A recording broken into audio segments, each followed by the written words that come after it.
uçurum ucunu göremedim. Tutunduğum bu dal canına değsin. Sen göründüğün gibi biri değilsin. Raydan çıkıyorsun bebe, yoldan bir faydan yok. Bu yüzden zemin kaygan. Caymam ele kayarım da sana kaymam. Bir parça et uğruna bin parça olmam.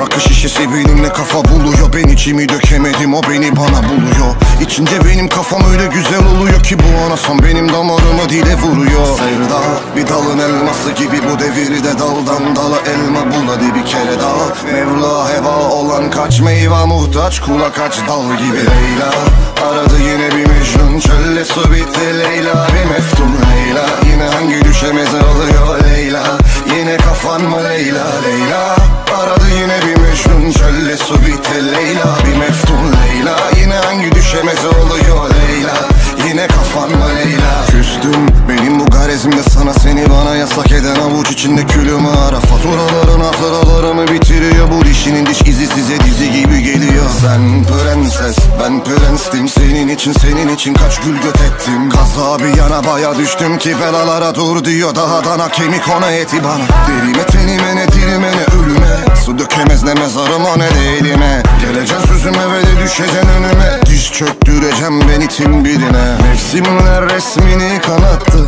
ressamım ellerim kanadı. İki çivi çak dedim o evimi yaktı. Yeter ama o haddini aştı. Sevda bir dalın elması gibi bu devirde, daldan dala elma bul hadi bir kere daha. Mevla heba olan kaç meyve muhtaç kula kaç dal gibi. Leyla aradı yine bir Mecnun, çölle su bitti Leyla bir meftun. Leyla yine hangi düşemez oluyor Leyla, yine kafan mı Leyla. Leyla aradı yine bir Mecnun, çölle su bitti Leyla bir meftun. Leyla yine hangi düşemez oluyor Leyla, yine kafan mı Leyla.